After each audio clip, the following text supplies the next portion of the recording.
Blog Talk Radio.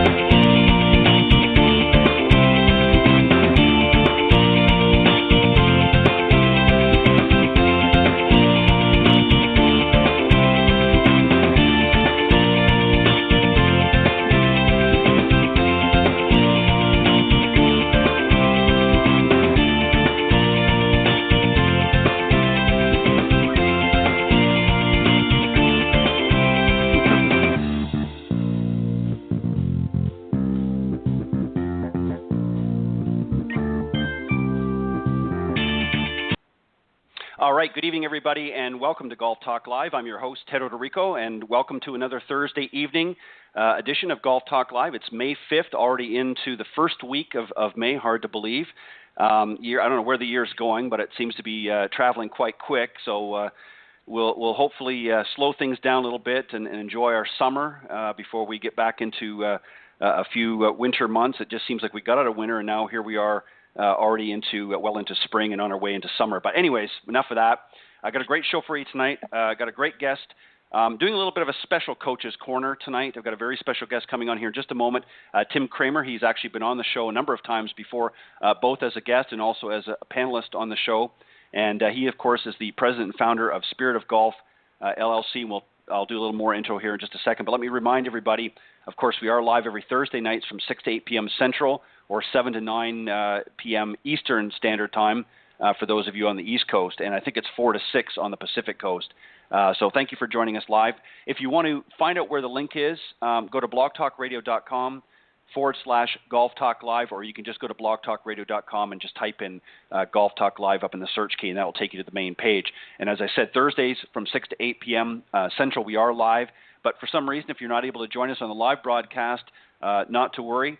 You can go to that link that I just mentioned and scroll down to the on-demand section, as all of the shows, of course, are auto-recorded, so you can listen to them when it's convenient for your schedule. Always encourage you to call in and speak with the guests. If you'd like, the number is area code 646-716-4667. That's 646-716-4667. Would love to hear from you. You can also email questions or comments to me personally at ted.golftalklive@gmail.com. And if you're somebody that's in the golf profession, whether you're a teacher professional, coach, or somebody in the business side of golf, and you want to come on and share some of your thoughts and input about what you're doing to help grow this game, I'd love to hear from you as well. And you can reach out to me if you'd like to be a guest on the show at ted.golftalklive@gmail.com. And as most of you know that have been tuning in for a while, I update everything on social media. So if you go to Facebook, go to the Facebook page, Golf Talk Live blog. Make sure you have blog on the end there. And the shows are updated every week. And if you want to leave a comment there or have a question, you can certainly leave it. I check it every day, so please do so. And also on my Twitter handle at Ted and Buck CEO, and CEO, of course, is in capital letters. Again, I also post everything through Twitter as well, and of course, I do it on LinkedIn as well. But thank you for all the new followers recently on both Facebook and Twitter, and also on LinkedIn. I appreciate it as always. A little bit later in the show, I'm going to be joined by a young lady who has reached out to me here a little while ago. Her name is Claudia Mazzucco. She's a golf historian, writer, and researcher, and she put together a great book called The Legendary Lessons, 100 teachings, if you will, from some of the greats of the game, Walter Hagen, and just an endless number of some of the greats from back in the day. As I said, she's a golf historian, and she's originally from Argentina, and now resides here, I believe, in the Connecticut area. But she's going to be joining me in the second hour, talking a little bit about her book and a little bit of her background. She's actually got quite an extensive background, so I hope you'll join us for that. And as I said, always glad to have my panelists here. And tonight I've got a great panel of one, actually, Mr. Tim Kremer. Let me just tell you a little bit more about him, and then I'll bring him on to join us in the conversation. As I mentioned, Tim Kremer is the president and founder of Spirit of Golf, LLC. He's a visionary peak performance coach and consultant based out of Stuart, Florida. His program actually utilizes innovative and pioneering mind-body coaching techniques that have helped participants, both athletes and non-athletes, access peak mind states for greater success and joy in both golf and life. And it's through his Spirit of Golf that he conducts many workshops and clinics throughout the country, and works also privately with a number of athletes. We're going to talk about one here in just a moment on most of the major golf tours. He's an author, lecturer, and national keynote speaker, and he's selected to speak at the 2013 PGA Teaching and Coaching Summit, and has presented before athletic, educational, and corporate and not-for-profit organizations as well, inspiring both, athletes and non-athletes alike with the message that he shares. So without further hesitation, let me bring on my very special guest on the Coach's Corner panel tonight, Mr. Tim Kremer. Tim, welcome to the show. Thanks, Ted. Thanks for having me again. You're quite welcome. We've got to figure out how to. You've got too many accolades, Tim, and I've got to try to figure a way to edit all that down. You just got too many great points to make, and I want to make sure I get them in, of course, all the time as best I can. Yeah, well, much appreciated, but maybe greatly overstated. But, we're very fortunate to be in this sport, having fun with what we do, and I certainly feel very appreciative of being on your show, but also able to work with the athletes, and it really is a wonderful life. It is a lot of fun, and it really goes back to that saying. I think if you do really love and enjoy what it is that you're doing, whether you want to call it an occupation or not, it doesn't feel like a job, does it? It does not at all. I was talking with a pro tonight, this evening, a couple hours ago or whatever, and we were talking about what we'll be talking about, I'm sure, in a little while, mm-hmm. which is Jim Herman. But Jim's success in the Shell Houston Open, Jim is one of my students, and just how rewarding it is to see these players really achieve their dreams in ways that you've contributed to that journey, and certainly I'm the first to say I was not swinging the club, but to be able to be part of that journey is sure. It's so rewarding, because this is what they've really this is their passion and their dream, and to help them achieve that is it's extremely rewarding, no matter what part of that you're on.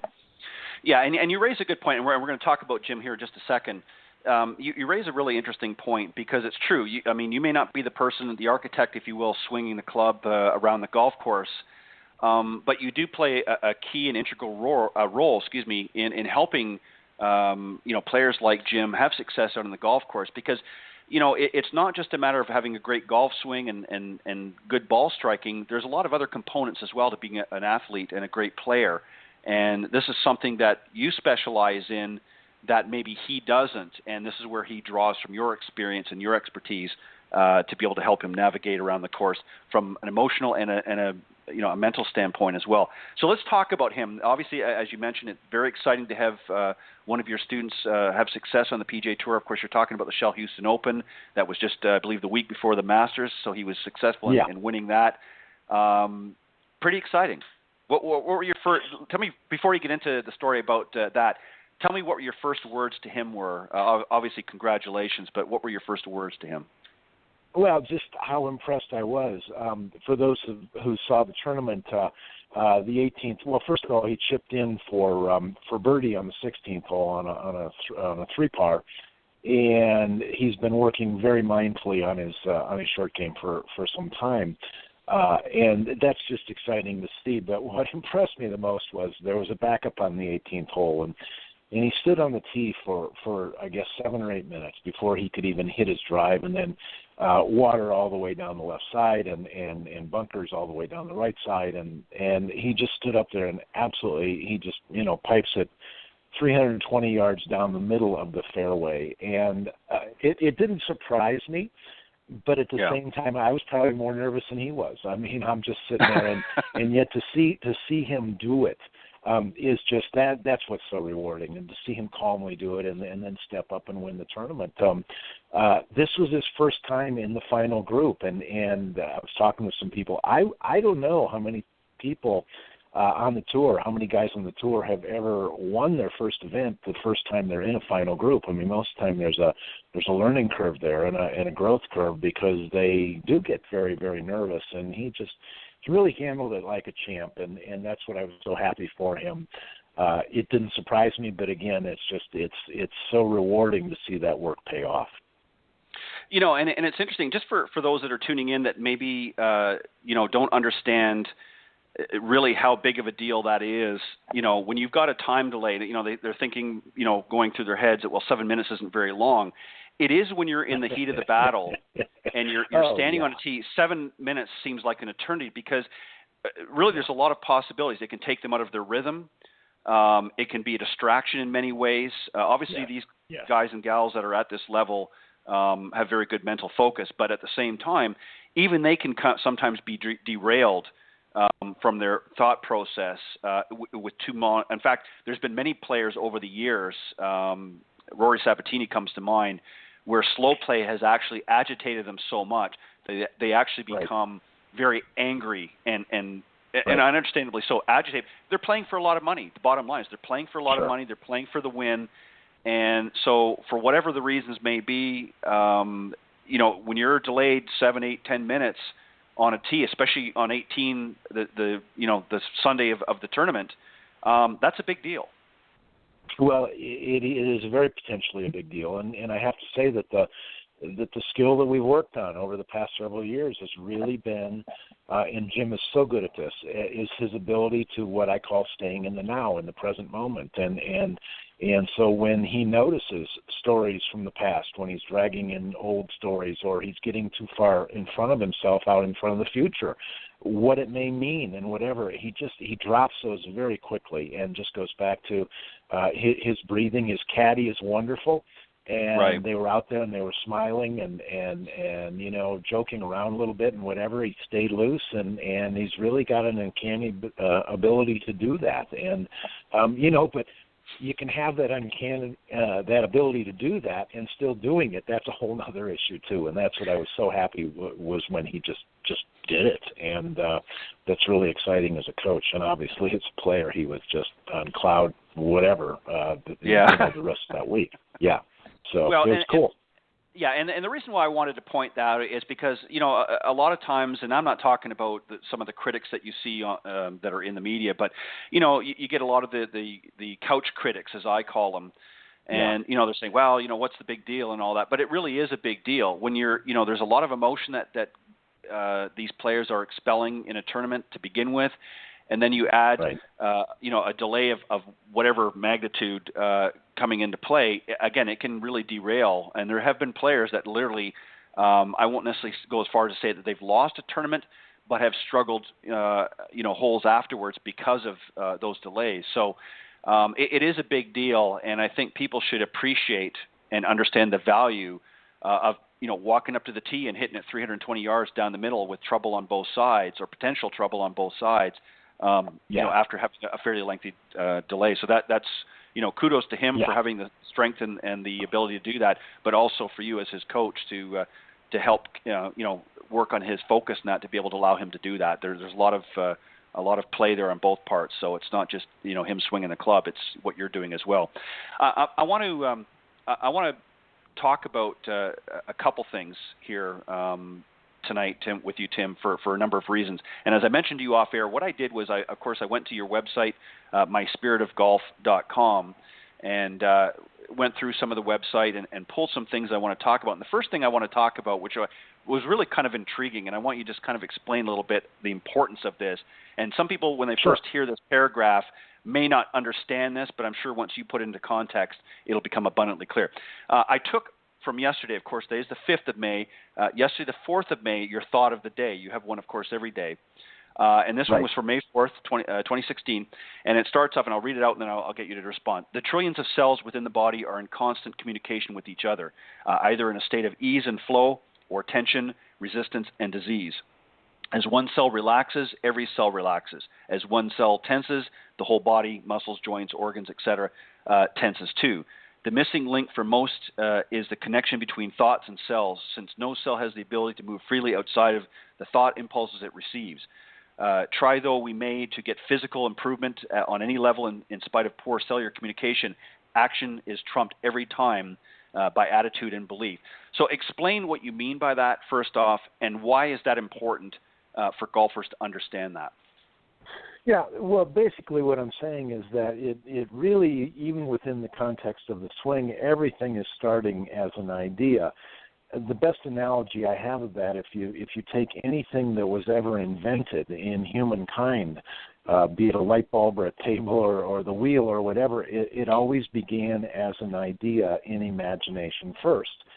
Right. And it's really no different with a golf shot. I mean, we work very, very diligently and mindfully on the swing, but what most people don't make the connection with, and I think there's an important reason why, but they don't make the connection of the thoughts and ideas and emotions and whatever that was kind of the energy underlying what the body did. And we get so body focused and so swing focused and whatever without a lot of times paying attention to the underlying stuff that was really allowing the body to move the way it did. And yeah, the body is set up in a way that the cells of the body literally have incredible intelligence, and they're in constant communication with each other. So when any part of the body tenses up, the whole body is tensing up, and it really puts the body into a state of tension and resistance, as opposed to this state of ease and flow and balance that we want the body to be in, but that's a mental condition first. It's not like you can't put the body in there into that state without being in a good mind state first. Right, and I think it's important, and this is the reason why I copied this down, and I wanted to bring it to the audience's attention. Somebody sort of tuning in now and might hear this and say, "Okay, what does it matter about my cells, and how does that really affect my golf swing and all that?" Sure.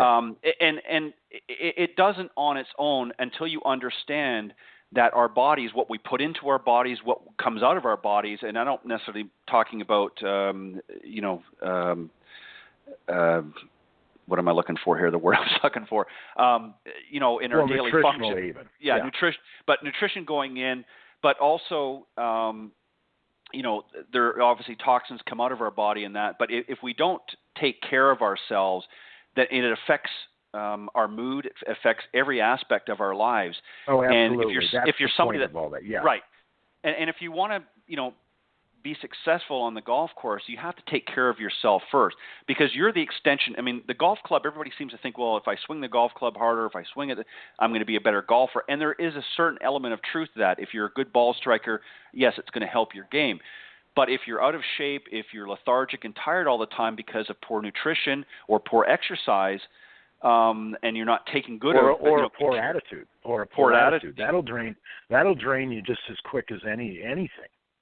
Right, exactly, and I think a lot of people don't understand. They go to a golf instructor or coach, and they want them to fix their slice, and it's always about mechanics. It's not about what do I need to do.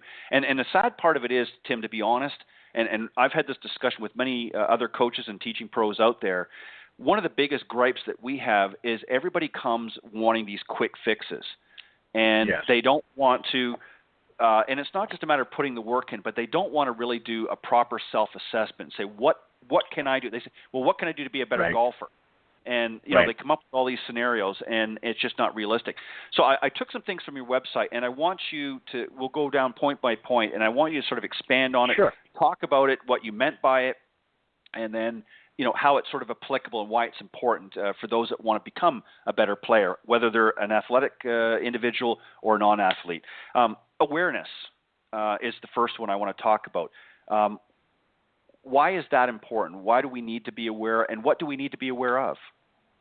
Yeah, that's a great point. What we need to be aware of, in a way, is our self-talk.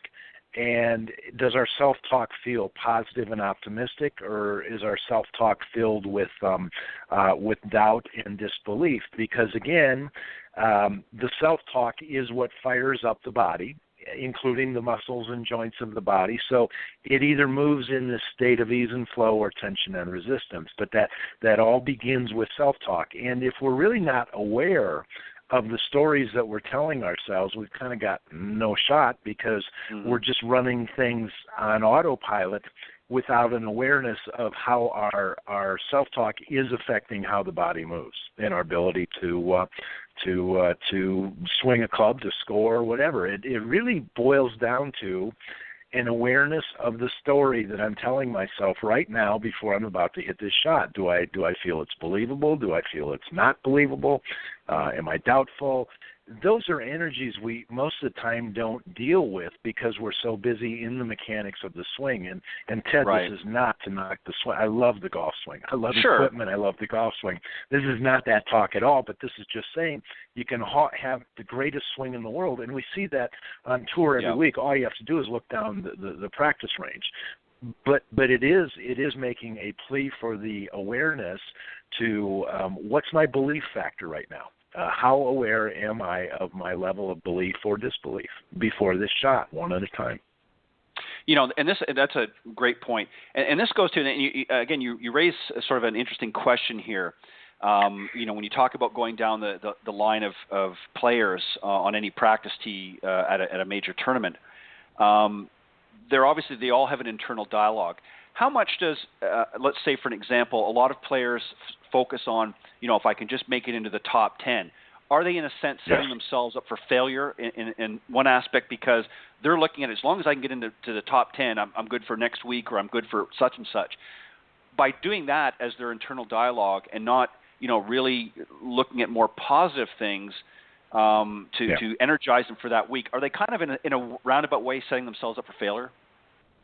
Yeah, it's a great question, but to me, the bigger issue is that that's pulling them out of the most important thing, which is the shot at hand. And so when we're off in what I call storyland, we got to ask ourselves, is that a story? And I get away from the terminology, is that story good or bad, or is it right or wrong, or whatever. I like to say, is that story helpful? Is that a story that really helps me? Now, if it does, then I think that's a very positive thing.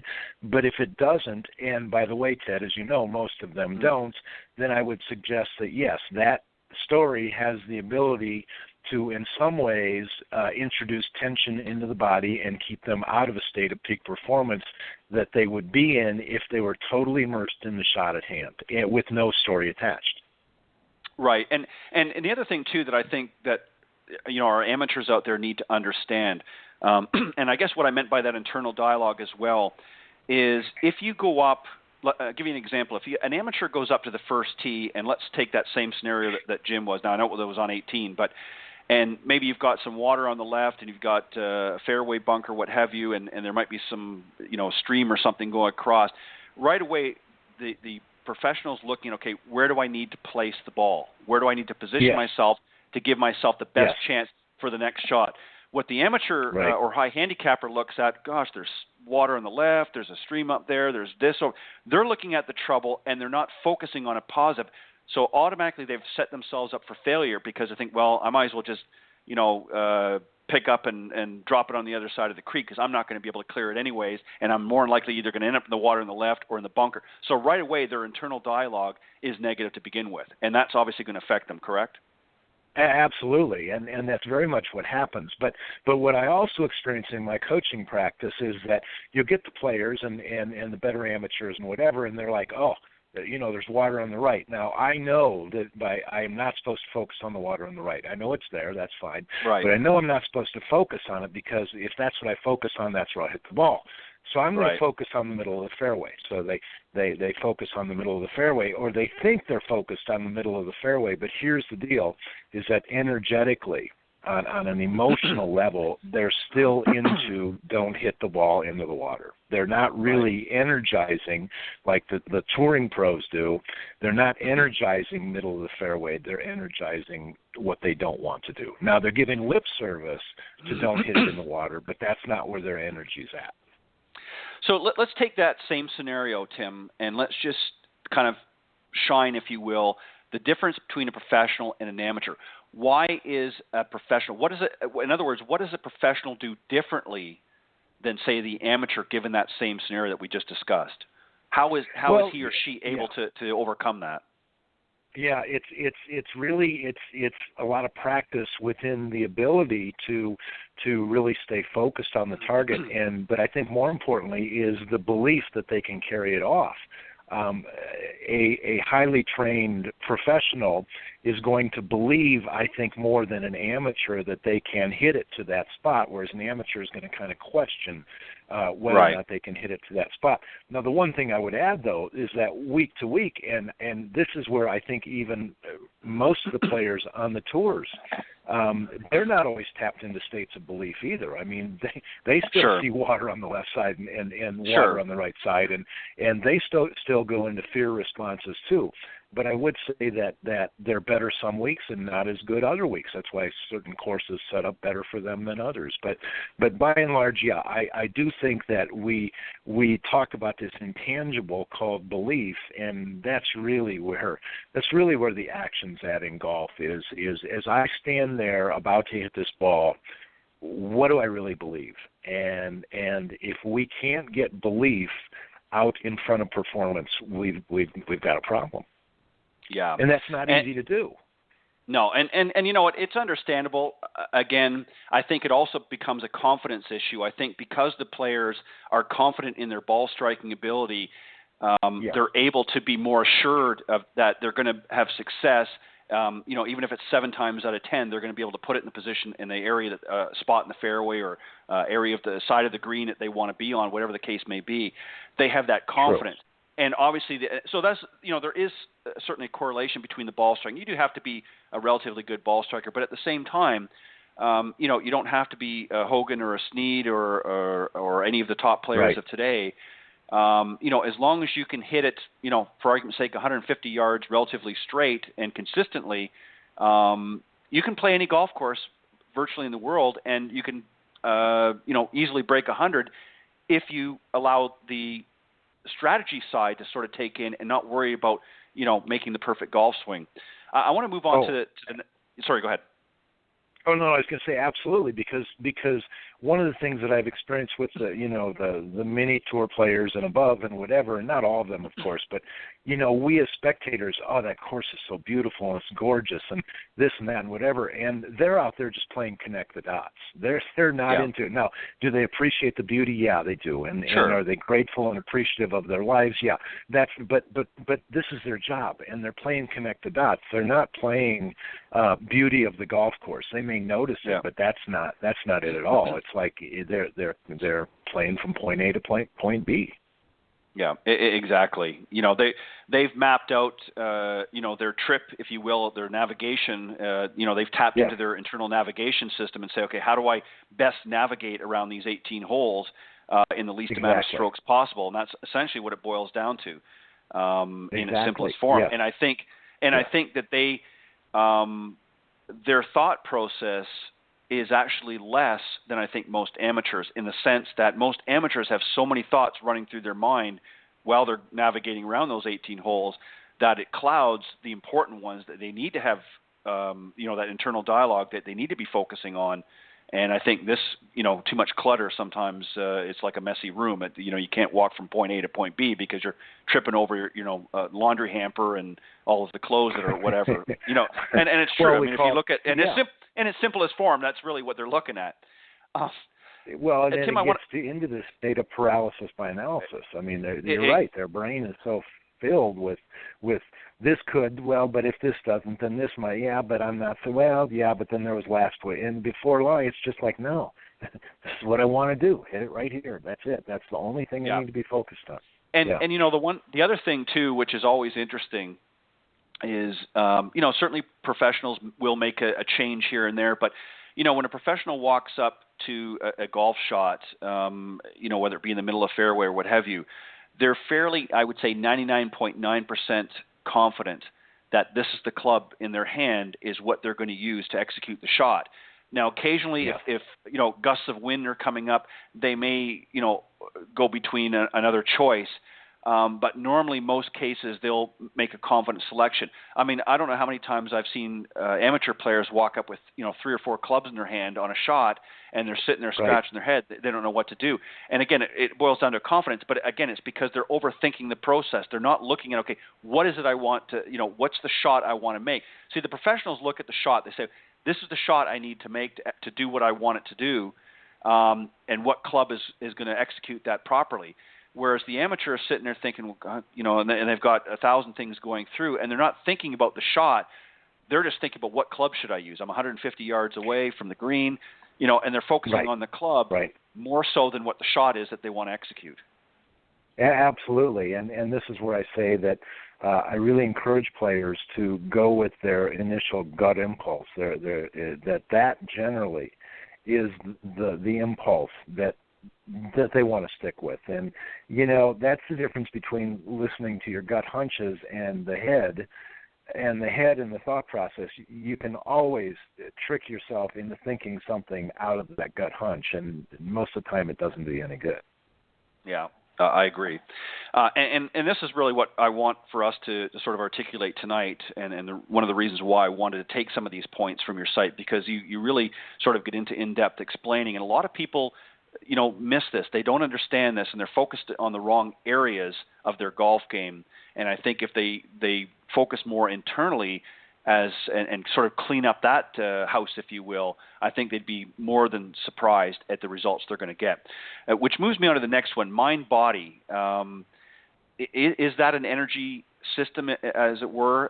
True or false? Is that mind-body equals energy? Is that true or false? Well, yeah, very true. That basically what the newest stuff is saying is that the mind is the same as the body, and the body has an intelligence not unlike the mind, that it's really one system, and it's the energy of the system that we in the past we used to think that the mind was in some ways separate than the body, and there's still that implication is that how the body moves is how the body moves, and well, then of course we've got the thoughts, but now it's really saying it's all one coordinated system, and this is a little bit too where we get into cellular intelligence.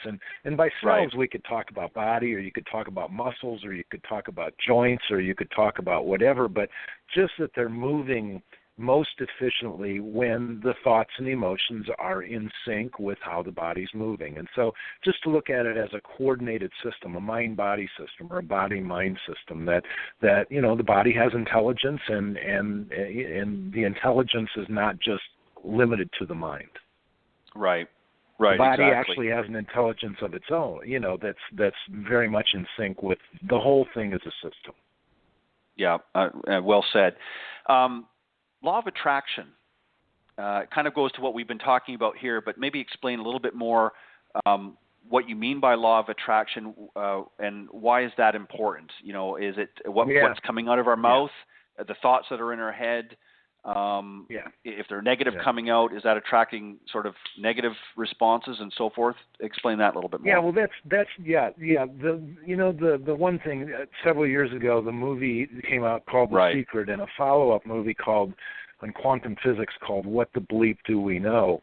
And those are both excellent movies in terms of this relatively new field of quantum physics. Which in effect is it's kind of like quantum physics being a field of infinite potential. But yeah, the gist of law of attraction is that the law of gravity, for example, it's funny because we know the law of gravity, that's something we observe, it's very predictable, but law of attraction is really more of a thought-based, quote-unquote, law. But it does say basically whatever we're giving our attention to, we will see more of. And so in a sense, every story becomes a self-fulfilling prophecy. Now, it really doesn't take my golfers very long to realize that when they are in a optimistic, hopeful mood and they are standing there before a shot believing something good is about to happen for that something good to happen. Nor do they know when they're in a bad mood and they're doubtful or they're skeptical or they're scared or anxious or whatever, that probably something not so good is about to happen. So in effect, law of attraction is saying, yes, that we are attracting we're attracting the results in advance because of the thoughts and emotions that we're thinking and feeling. And that's what plays itself out physically in front of our eyes. And the brain research, by the way, is supporting that too. The brain research is saying that really that we only see what we already believe is possible and real. And so we're kind of combining the fields of science and metaphysics in the same direction, saying that this whole idea of it's really a system of believing is seeing. If I believe it, I will see the proof. But if I'm waiting for the proof to establish my belief system, it can't get there, because I'll never see enough good proof to really alter the belief system for very long. Yeah, and when you going back to the students for a second, this is something obviously that you have to work with your students to help them understand the importance of that. So give us a little bit of example. What do you do give us an example of how you work with a student in that area? How do you, because obviously you get, in addition to some of the better athletes, you get some non-athletes Sure. that come out there that have maybe had years of garbage ingrained into their system, thought processes and things like that. What do you do to sort of unwind and unravel that and get them into a more positive, so that, you know what I'm saying? Yes, I know exactly what you're saying. And it really is less of a process of going back and unraveling anything. And you bring up a great point, because this is probably what makes this program and what I share very different than, say, a traditional sports psychology program, in that we're really focusing more on accessing states of peak performance. Now, the way that I do that is in the pre-shot routine is where it's all really set up. But for example, you're working on bringing the club head back more on plane. Well, what I would do is we would do that, of course. That's a physical move, but what the work that I do is we also add an emotional component to that would tap into that feeling of belief. So in other words, most players, when they're working on their mechanics and it's something new, if you were to ask them, and particularly the average amateur, it's like they're not just trying to bring it back, but it's like, oh, darn it, I'm not doing it right. It's not good enough. Yeah. Why is it taking me so long? I'm trying really hard, and all they're doing is tensing up. So what we try to do is to work a positive emotion into that process, with the idea that when the body will respond quicker, and the learning process is much, much more rapid when the emotions are in that optimistic space of can do rather than not good enough. And so that's how we introduce all of this. Now, the other thing being that if we get back to this thing of law of attraction, that every story becomes a self-fulfilling prophecy. So right. when we stand there and we believe we can do it, we will do it much quicker than when we stand there and we don't. And in a way, it kind of doesn't take a rocket scientist to figure that one out, that you would think that, yeah, optimism would certainly get you a lot further than would pessimism and doubt. Yeah, and a lot of the amateurs that might be tuning in tonight might hear this and think, well, that's what you're talking about is positive thinking and positive thoughts and not being negative, and yes, it is to a certain degree what we're talking about. But it's also a little bit more beyond that. It's not just about I'm going to step beyond that, right? And I think that I think that people, as I said, step up on the first tee and say, well, okay, I'm going to hit it down the center of the fairway, and then that's the only thought they have in their mind. They do it, and of course it shanks over here or it slices over there, and so much for the positive thought. So right away, that negative dialogue comes back into their head, and they give up on it. It's a much more in-depth process than that, correct? It is very much more so, and you bring up a very good point. But at the same time, I would suggest that most of the people who do that and have that happen, it's almost like I go back to a story several years ago. I had a coach from Ohio, and he called me, and he'd worked with a really, really negative student. And the negative student came to this coach, and he says, Pat, he says, you know what? He says, I went out this weekend and I didn't throw one club and I wasn't swearing very much and I was really chilled, and he said, and I played like crap. Now, the kid had been in a bad mood for 10 years, and all of a sudden it's like he just thinks that this is magically going to turn around in one weekend. The brain body doesn't work that way, much the same as you said, and it was kind of interesting before. Everybody wants the quick fix. Well, they also want the quick fix with the mind game, thinking that they can run garbage through their heads for 25, 30, 40, 50 years, and all of a sudden one little positive thought is going to magically fix things. And here again, now we get back into this word called awareness. And I would almost guarantee you that they don't have the awareness or the acuity at that point to know that there's still a lot of negative chatter going on in their heads, no matter what they're telling themselves on the first tee or how positive. They may be more positive than they've been, but they're really not tapped into a high degree of positive expectation and belief. You know, and I want to just add to, since you brought up awareness, because I was sort of thinking of something here a few moments ago that I wanted to add. And again, this will hopefully, for those tuning in, will understand some of the differences between the better players and those of you that are still sort of working on your game, if you will. You know, a professional golfer, when they're out on the golf course, will always be aware of their surroundings. In other words, if there is a bunker over here or water or whatever trouble in there, they're aware of it, but they're not obsessed with it. The amateurs become obsessed with it. They're certainly aware of it because it's in their in their mind, but they become obsessed with it to the point where it actually cripples them from making a good golf shot. So I'm sure Jim, when he was playing, a little while back there in the Houston Open, I'm sure was aware of whatever trouble may be brewing, but it wasn't constantly in the foreground of his thought process. He knew when he stepped up the hole, okay, this is what I have to be mindful of, but then he got right back into his story, if you will, and focused on what he needed to do. And suddenly, the trouble wasn't in that foreground anymore. It was now in the background because he'd already made his assessment and made the adjustments accordingly to what he needed to do. Absolutely, and I call it emotionalizing.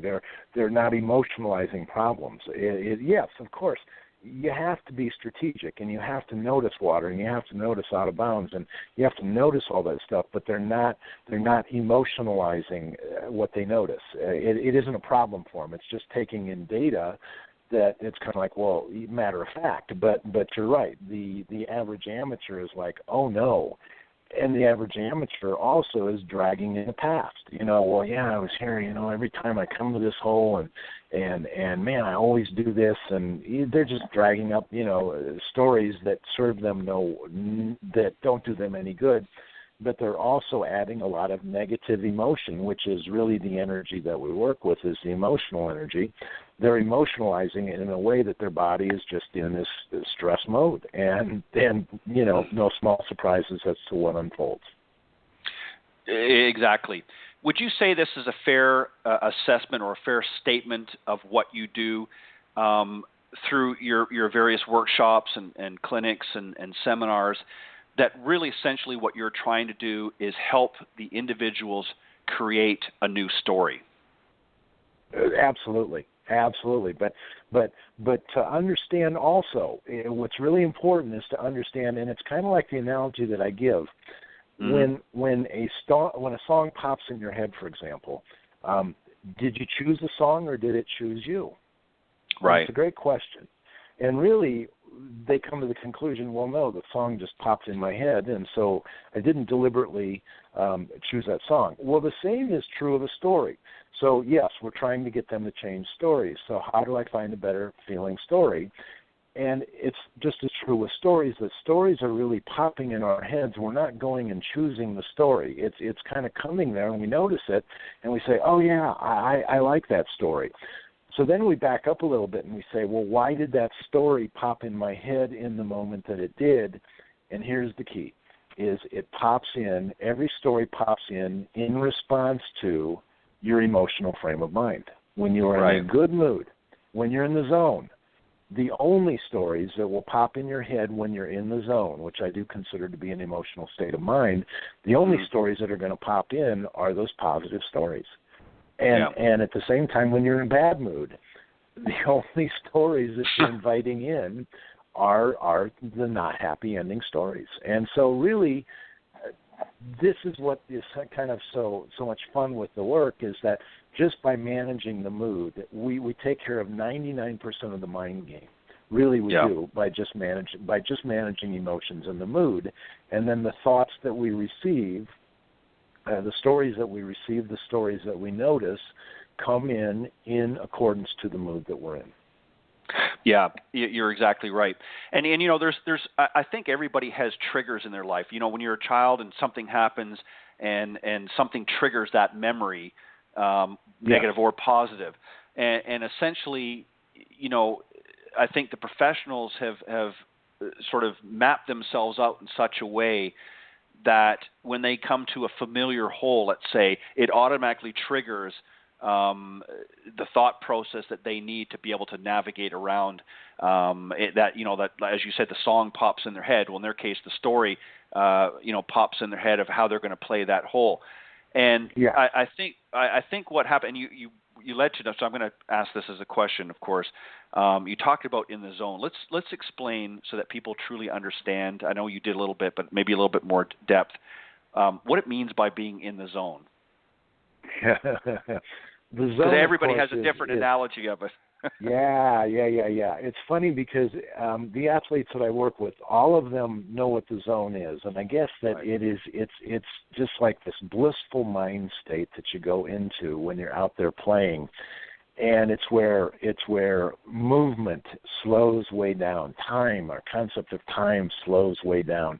It's totally blissful. There's not a lot of negative chatter. There's no negative chatter really, and it's just this state that athletes of euphoria that athletes die for. This is like we know that on a scientific physical level, we know that when we're in the zone, the brain is actually slowed down into what we call a state of alpha, whereas normally the brain is in a state of beta.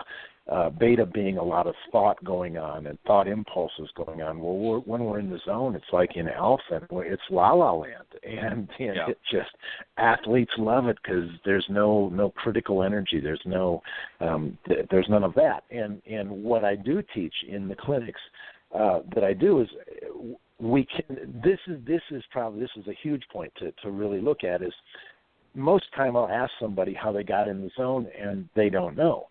They just kind of slipped into the zone or whatever, but I'm here to tell you that with certain breathing techniques and whatever, we can put ourselves into the zone more and more and more, and we can do it deliberately so that we're not waiting for the zone to come to us. We can get into the zone, but the irony is you can't be angry or upset about your game and remotely hope to get in the zone. You have to be chilled. You have to be in a positive state of mind. You have to be relaxed. You have to breathe. And when you do, you can slip into it quite easily and stay in it for, extended lengths of time, periods of time. Yeah, I can probably say, Tim, with most certainty and confidence that if anybody finds a way to get into the zone, given those circumstances of anger and so forth, that you can give Tim and I a call because we'll be more than happy to pay for the patent on that. We'll put that in a pill. We'll write a book on it. We'll write a book or put it in a pill form or something or other. But there you go. Yeah, exactly. It's interesting, and one of the reasons why I guess as I get older, and I think we all do this. When we're younger, we're in our 20s, we're a little cockier, and we just sort of go with the flow. But I think as we get older and obviously our maturity level rises, you start to take stock of things. You start to look at your life a little bit differently. And you realize that a lot of things that you did in your life, on and off the golf course, of course, sometimes they're a little foolish, sometimes they're downright stupid. But you start to understand, well, it's true. You start to understand that it's not really that big of a deal. So what, you lost this deal there. So what, you didn't break par this week, whatever the case is. You have to be sort of happy in the moment. I think one of the things that I always try to stress when I'm working with, a player, I do a lot of corporate stuff. So what I try to say to them as well, and they say, well, how do I get into the zone and sort of thing. And it's like you said, it really, it's not something you can force. For instance, I'll give you a good example. No. I believe it was Bubba Watson when he won the last Masters. A reporter asked him, because he strung, a few great holes together. And they asked him, and I'm going to paraphrase this, of course, but they asked him, what were you thinking at the time? And he said, really nothing. There was no, they were trying to draw out of him, what was his thought process going from here to here and here. Right. And it was really nothing. He was in the zone. He got in a zone, and those holes were a result of him being in the zone. And he didn't think about anything. He wasn't really, I'm sure he had a swing thought here and there, but he wasn't, clouding his head with a bunch of thoughts. And I think the reporter was actually a little baffled by that because, here the guy just won the Masters. He had to be thinking about something. Right. And he just said, no, I was in the zone. I didn't really. It was just I was in such a comfort level and a relaxation mode that I was just enjoying it. Well, and I that's absolutely correct. And, as I teach my players is that, I certainly work with them on different breathing techniques, but you cannot be focused on the breath, on actually noticing and actually here we come back to that word again, being aware of the breath. You can't be aware of the breath and a problem in the same moment in time. It's one or the other, but it's not both. So you want to get in the zone, focus on your breathing. You want to not get in the zone, get pissy and see where it gets you. Yeah. Yeah, exactly. I like to look at things in such a way because I'll be quite honest, and I can probably bring on 1,000 teaching professionals, coaches, whatever, even players on here on the show and ask them the same question. But we hear the same questions from high handicappers all the time. Can you fix this? Can you do this? And it's always the same questions. And I give them the same answer. Yes, I can do that if you have the time and you're willing to put in the effort. Right. And a lot of people, I've got a tournament next weekend or something like that. Well, then no, I can't. I can give you, I can give you a little Band-Aid, but the Band-Aid eventually is going to fall off. And they just don't get it. They don't understand. And what people I think are under this misunderstanding that you have to. I think what it is, to be honest, let me back up here. I think they're trying to compare themselves to what they see on television and think, well, I don't want to be a golf professional. I just want to get out there and play better. And they think that they've got to spend hours and days and weeks constantly on the range, and that couldn't be further from the truth. I know players that have played at the highest level of golf that hardly ever go out to the driving range or out to practice. Well, Jim Herman being one of them. He's not a practicer. He's had a short game instruction, but he's never had a full swing instruction in his life, and he just gets out there and plays, and that baffles people as to how he can do that. And it just is wonderful to see. His mind is so clear. He's not thinking about how to. He's just thinking about what to do. Well, I think too, and again, it's probably a generational thing. I think there's a lot of the older school, if you will, of players that grew up like the Trevinos and that went out to the range and beat 1,000 balls a day. Mo Norman talked about this, where he would go out and hit literally so many balls that he'd have blisters all over his hands.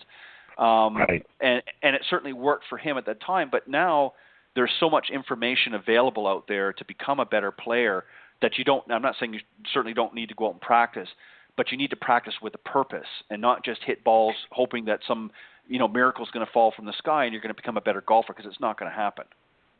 Yeah, it doesn't. And here again, I guess I got to go back to, what we work on very mindfully with a lot of awareness. But really, to me, it boils down to, before this shot that I am about to hit, do I believe something good is going to happen, or am I doubting that something good is going to happen? And when it's all said and done, how the body moves and what we see in a shot boils down to that level of belief or disbelief.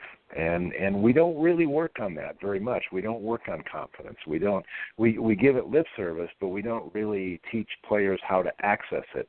Or I'm only confident when I'm playing well, the ball's going where I want it to go, well, then I feel confident. That's like, well, of course you do, but that's not the work. The work is, how do I get the mind game out in front of performance? And that's really where the challenge is at. How do we establish states of belief when the ball isn't going where you want it to go, knowing that before very long it will rise to that new level of belief? Yeah, and something else too that I think we need to point out here is, and this sort of falls under that internal dialogue and of course the power of thought. It's not just limited to the golf course. I mean, you can't have had a big, brouhaha, if you will, with your wife back home, and then drive off to the golf course and think that you're going to, break par, because you're taking that with you in some form or fashion in your internal thought process, if you will, to the golf course. Well, there's a saying that I have that we take ourselves with us wherever we go, and that's exactly what that means. In that it's funny. I've got one of my guys, and I won't mention his name, but he was on he'sonthewood.com for a year. But he worked very mindfully to be very calm and focused and deliberate on the golf course, but then would get out in traffic and would just go into road rage, and it's like, you can't do that. This becomes a style of life and a way of living, and don't expect to have the kind of the areas outside of the golf course where you're just wild and crazy and unhappy emotions, and then think remotely that you're not going to bring that with you onto the course in some fashion. It just doesn't work that way. Who we are is who we are, and so yes, this does become, and that's really the neat thing here, Ted, is that when you work on the game from this standpoint, your whole life improves, and golf does too. It's not just, okay, get happy and don't care about the golf. That's not it at all. It's like, get happy and just watch how every area of your life starts to just shine. And that's the really exciting, fun thing about this coaching for me, is that, sure, the golf improves, but it's like everything, and the light bulb goes off, man, when I can be happier on the golf course or happier anywhere else, and I can certainly bring that into, things don't bother me as much. And it's kind of like what you were saying about the golf shots. It turns into, I just hit a bad shot, and it's like, yeah, whatever, okay, there's the next one, as opposed to just, oh my gosh, it's just the worst thing that ever happened to me in my life, and this drama that we just don't want to go there. Yeah, well said. I just think that people have to look at golf in an entirely different way, and I'm referring to the amateurs. I think the professionals obviously have the added benefit of having the exposure to some great technology, not just the physical technology, but some of the different programs that are out there, like what you're offering and that. So let's run through that real quick. Let the folks know that are tuning in here where they can go and get more information on what we've been talking about here tonight. We just sort of glossed over a lot of this tonight because obviously for time limitations, but you obviously have some great programs available, and so how can they go about getting more information? How can they go about getting in touch with you? Yeah, the best thing to do is to get onto the website, which is My Spirit of Golf, all one word, myspiritofgolf.com. I'm the Peak Performance Mind Coach now. In addition to my responsibilities with Spirit of Golf, I'm the Peak Performance Mind Coach with Club Med Academies, and so I work with all the sports there, tennis, golf, and volleyball.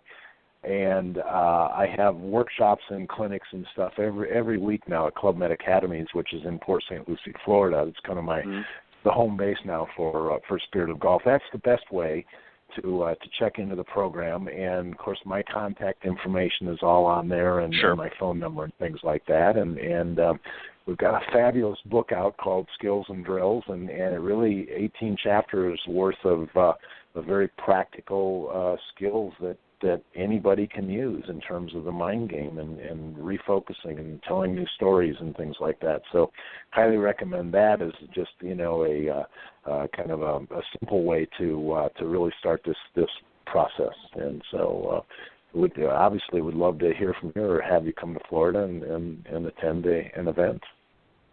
Sounds good. I couldn't have said it better myself.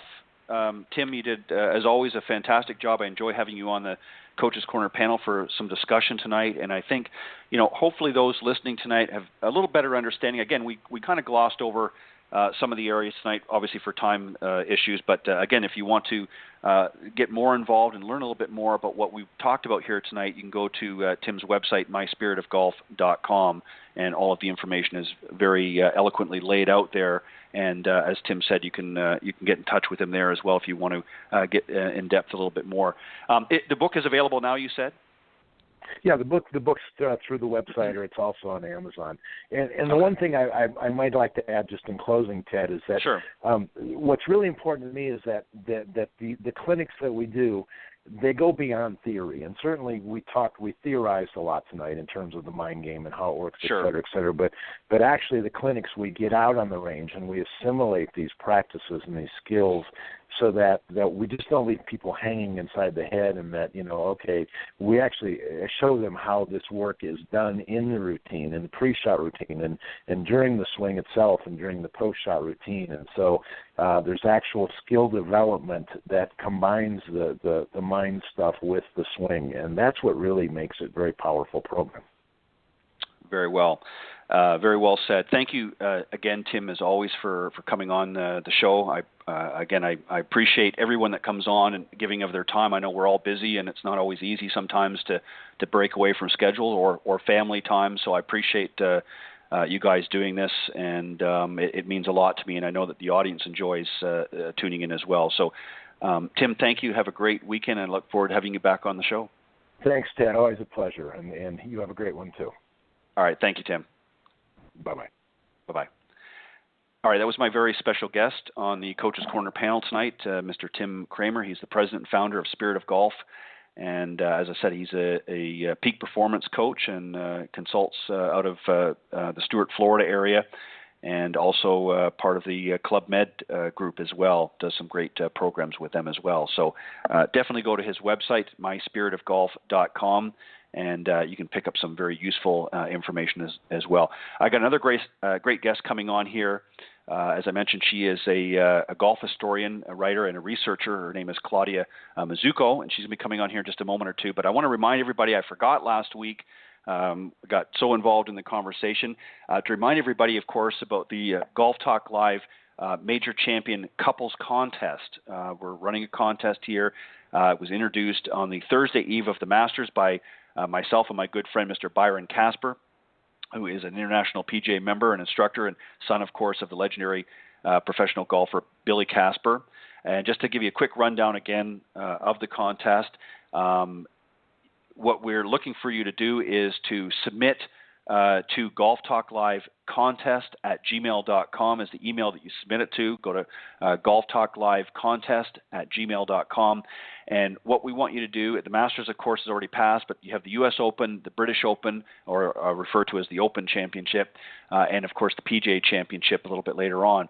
And what we want you to do is submit who you think is going to be the winner of any of those tournaments, who's going to be the ultimate winner. You have until the midnight, the Friday evening of each of those tournaments. You can submit up before then, of course, but your entry must be submitted for any given tournament, and majors only, of course, who the winner is going to be of that particular event. And if you're correct in your guess, then you'll be put in the pool, if you will, for a future draw, which will take place the Thursday following the PGA Championship, which is the final major of the year. And Byron, of course, is going to be joining me on that show as well. And we're going to draw from the hat, if you will, who the winner is. And here's what you're going to win. You're going to actually have 2 free nights at 2 different locations. The first night is going to be at Bed and Breakfast at the Hacienda Hotel in Old Town San Diego. And included with that, and again, it's a couples contest, so it's for 2. It's golf for 2 at Salt Creek Golf Club. So you have an evening at the Hacienda Hotel, and then golf for 2 at the Salt Creek Golf Club. Then your second night, you'll have also at a bed and breakfast at the Palm Mountain Hotel and Spa, and that will include also for the 2 of you golf for 2 at the Encina Golf Club. So you have 2 great rounds of golf and 2 at 2 great locations, and also 2 evenings, one at the Hacienda Hotel and one at the Palm Mountain Hotel and Spa. And then on one of those days, you're going to have an opportunity to have lunch at the Old Town Tequila Factory in the San Diego area as well. Hosted by, of course, Byron Casper. He'll be hosting that there, and I think he's going to try to arrange a tour as well. And included in that, of course, he's going to include a copy of his father's book, his last book, The Big Three and Me, which I have a copy of, and that talks about Billy's journey through golf, particularly playing up against Jack Nicklaus, Arnold Palmer, and, of course, Mr. Gary Player, hence The Big Three. And the prize altogether, the value is just a little in excess of about $1,000. We're hoping that we have a good couple that wants to win that. So make sure that you submit your guesses. You've got 3 more chances here. We've got some that already come in for the Masters. And we want obviously to encourage you to submit it. You've got a great opportunity. Let me just remind you, of course, that does not include airfare. So you are responsible for the airfare and any additional expenses outside of what's been allotted in the prize, so gratuities and that sort of thing. But airfare is not included, but you'll have 2 free nights at Bed and Breakfast at Hacienda Hotel in San Diego, in Old Town San Diego, and golf for 2 at Salt Creek Golf Club. Again, your second night, bed and breakfast at the Palm Mountain Hotel and Spa, and golf for 2 at the Encina Golf Club. Lunch at the Old Town Tequila Factory, hosted by Byron Casper, and also a copy of Billy Casper's last book, The Big Three and Me. So good luck, everybody, and I hope that you'll participate in the contest. We look forward to announcing that winner in a few weeks, and we appreciate all of those that have submitted so far. And as I said, good luck on your chances, and I'll keep you posted. I'll try to post that again, of course, through social media here over the next few months to remind everybody to jump in on that contest. So we hope that you'll do that. I mentioned just a moment ago, I've got another great guest coming on. Her name is Claudia Mazzucco, and she's a golf historian, writer, and researcher. And I'm just going to tell you a little bit about her background, and she's going to get into a little bit more. And she's actually going to be talking about a book that she edited and was involved in called The Legendary Lessons, 100 Teachings from some of the greatest golfers out there, Walter Hagen, and many, many more. And we'll talk about that as well when she comes on. But Claudia, of course, was born in September 24th, 1966, and actually she's originally from Santiago del Estero, Argentina. She's a golf historian, writer, and researcher, as I mentioned. She also has savant skills and has been diagnosed with classic autism. Very unique young lady. She went to school of journalism in Buenos Aires and graduated back in 1988. And a year later, at the age of 22, she began working as a teacher of golfing history for the PGA of Argentina. So we've got lots of great things to talk about. So without further hesitation, let me bring on my very special guest, Claudia Mazzucco. Good evening, Claudia. Welcome to Golf Talk Live. Good evening. Good evening, and thank you for joining me, Claudia. Oh, you're welcome. Thank you very much. Claudia, let's start off. I just read out a little bit of, because there's much more, obviously, to read out, but I wanted to give you an opportunity to talk about a little bit of your background in Argentina, and I know you're living here in Connecticut now in the United States, but just tell the audience a little bit about your background in golf while you were in Argentina.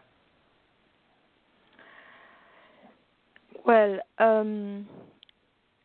I clearly remember the first time that I saw a golf course. I mean, as a person with autism, I have sensory integration issues. So I have very low tolerance of noises, all kind of noises. Mm-hmm. So I have made an habit of reading the buses for the sake of having a quiet time for reading. So I also I used to go for walks in a park, and one day I came across the Campo de Golf de la Ciudad, which is located in the middle of Palermo Park in Buenos Aires. Mm-hmm. So at that very moment, my love affair with golf begins. So I didn't know much about this sport. So golf is not a very popular game in Argentina. So it was in the spring of 1987 that I went to the PGA of Argentina and started reading the collection of El Golfer Argentino. This was a magazine which was a translation of the American Golfer. So I still love the game now as much as I did when I first saw Roberto De Vicenzo at the Argentine Senior Open in San Andres Golf Club in 1988. So that was the first tournament I ever attended. Mm. So like the other professional golfers of his generation, Roberto was a caddy, and they were their own teachers. So De Vicenzo is one of the better known golfers in Latin America. There is no other professional golfer in the world that has won as many tournaments as Roberto.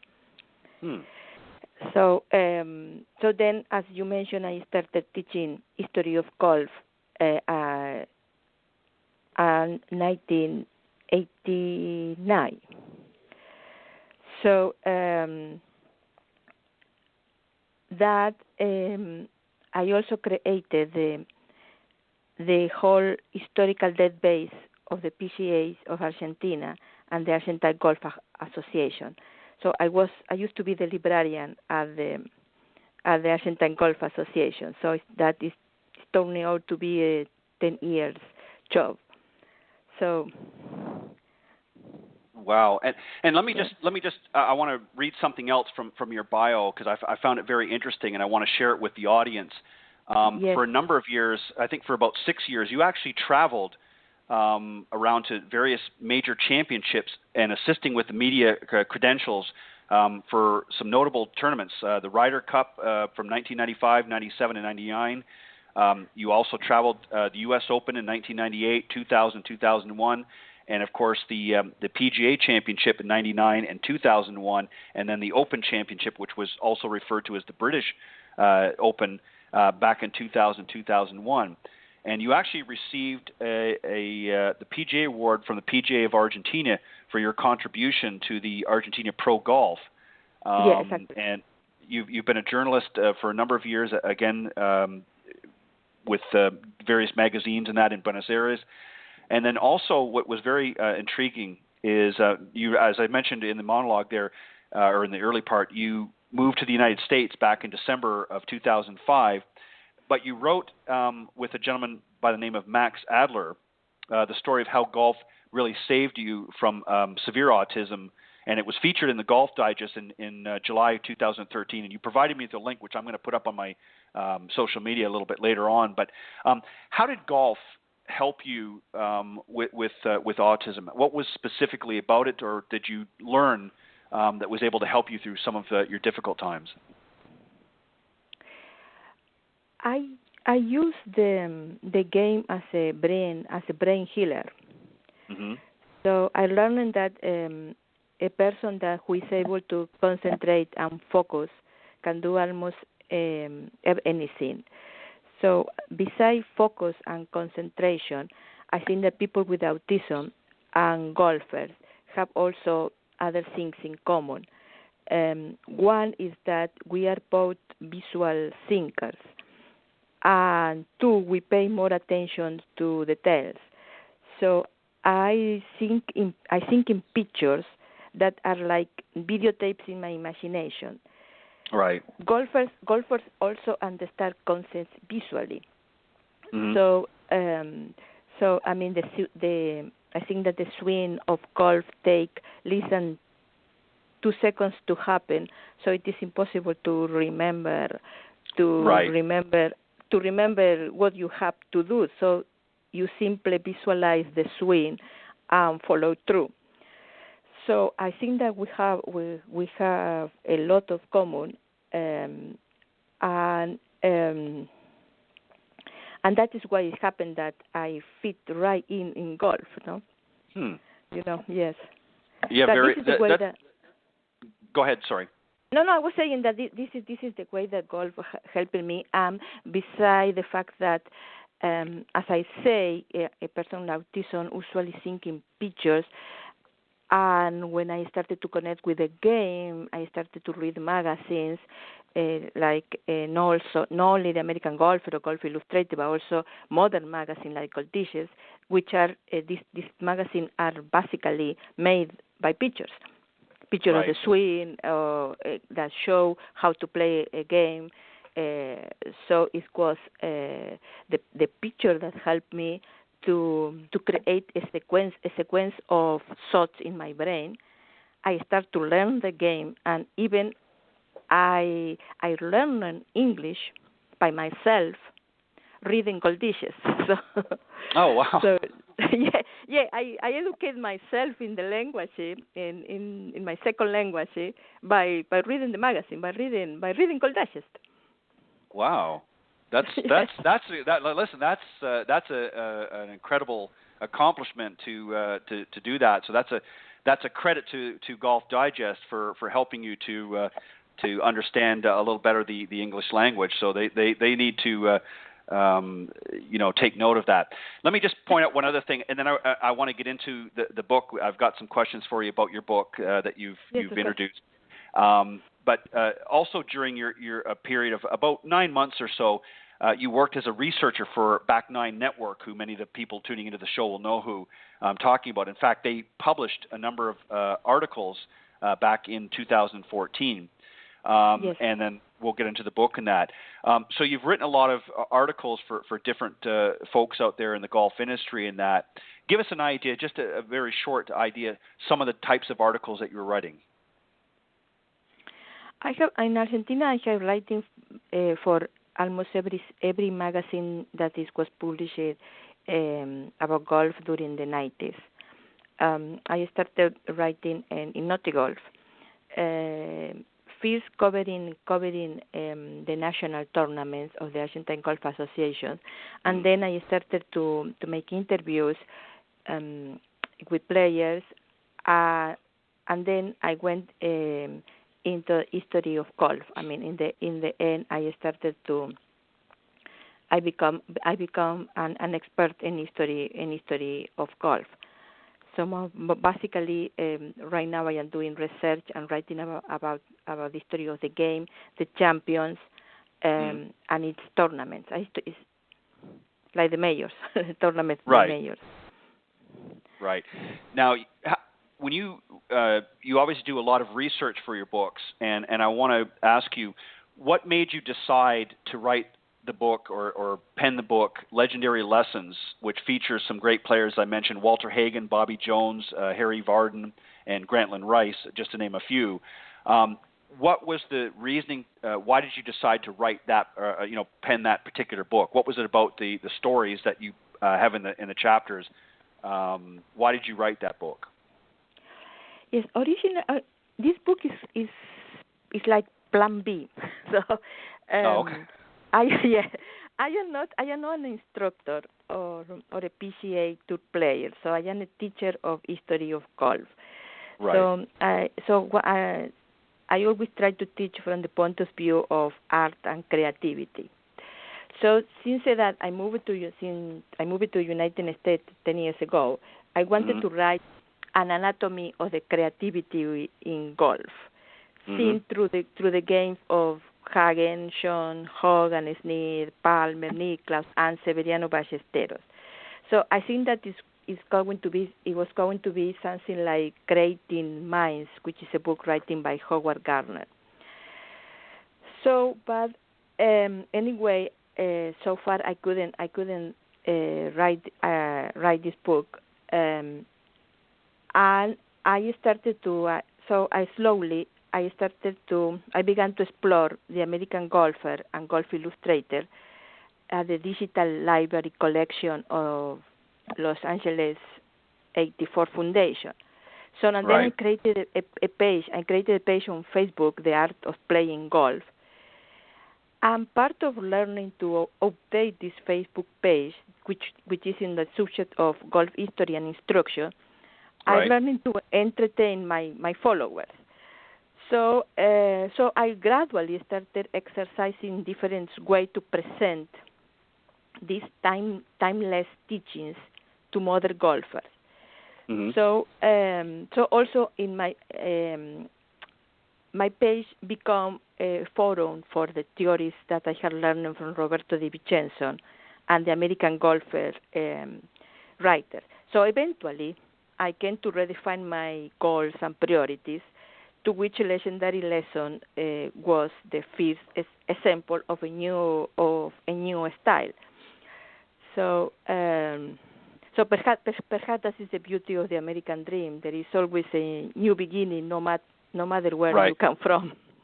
Yes. Right. And it's like playing a golf course. Every new course is a different another opportunity.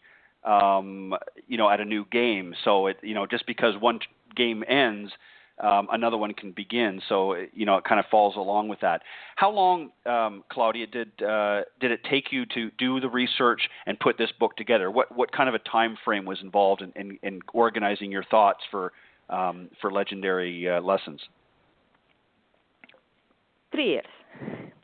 Wow. I think that 3 years, yes. I started by asking permission to reprint to the American Golfer and Golf Illustrated, because this is the first things that I needed. Legendary Lesson is a unique selection of stories and teachings based on the collections of the American Golfer and Golf Illustrated. So it took me 3 years to put all the teachings and the stories together. So I tried to avoid reference to a purely technical description of the swing and principles conflicting with modern practice. Right. For example, at the time they played golf with hickory clubs. Right. So I am nothing like an expert, but this type of club required a different swing, and swing principles for hickory clubs are not relevant today. So they are strange and unfamiliar for modern golfers. So I try to avoid. Avoid specifically this kind of entries. So, but to me, the stories seem to offer a view of golf that is different from what we see today on television or read in modern golf magazine. So, now? Sorry, no. Please go ahead. Finish your thought. No. I say that this was the roaring 20s. So I mean, so I, as seen from the golf course by toes on the pro shops by former caddies, more of them were high school dropouts than college graduates. So, and they had to teach the game. So the principles of the game were not spoken at the time. So they were fixed in the muscular memory by images and constant repetition. Right. So it was an educational experience for me to discover how little is truly new in golf, no? Yeah. Now, when you did your research, Claudia, on some of these, players that obviously probably most of them are not with us any longer, but players like Hagen and Jones and Vard and so forth, when you researched a lot of these and you sort of went through some of the different teachings that you've put in your book, what do you see? What was it that they did differently back then from what you see today? There's obviously a difference between the modern game besides, the clubs and things like that. But what was based on your research, what were some of the differences between what you saw then and the way that they looked at golf than the way they do today? Was there a big difference, do you think, or is it pretty much the same? The principles of the game are always the same. Mm-hmm. Right now, golfers trust more in. Right now, modern golf is more technological and technical than it was in the time of Walter Hagen, of course. Mm-hmm. But fundamentally, the principles are basically the same. I mean, they didn't use television or video, so they were more. It was more. They like feel. It was exactly. Golf was an art and no science at the time. So it was more than feelings and imitation and images. There were no. They didn't like to practice, and also they didn't have gurus or personal trainers. No. Right. They didn't have the different trainers and things like that. And I know you can't get into all the specifics, Claudia, but just maybe give us an example or two out of the book on some of the stories what were some things that maybe you found extremely interesting? I'm sure a lot of it, but that was particularly interesting to you. What were some of the stories that were very interesting to you when you were putting this book together? Well, I was fascinated by Walter Hagen. I think sometimes I wonder what it's like watching Walter to play golf. So I think that he combined all the things to make a real great golfer: skill, power, endurance, will to win, a sport machine, and defeat or victory. But what is amazing about him, and I can't explain how he did pull it off, is his attitude toward the game. Right. He played whatever shot took his fancy, with a sense of freedom to accept whatever happened on the golf course. A ball that goes out of bounds, out of the golf course, or a hole in one, or a 63 or an 82. I mean, he was. He won. You know that Walter Hagen won 5 PGA championships when the 5 PGA championships when the championship just started. Right. His three victory on the PGA Championship of 1925 was his 7th professional major, and he tied at the time with Harry Bardon. So by the beginning of the 30s, I mean, Walter had won more championships and open tournaments than any other American, no?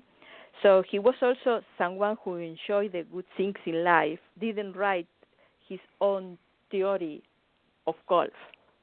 Right. So his own theory of golf, he didn't create a systematic philosophy of how to play the game.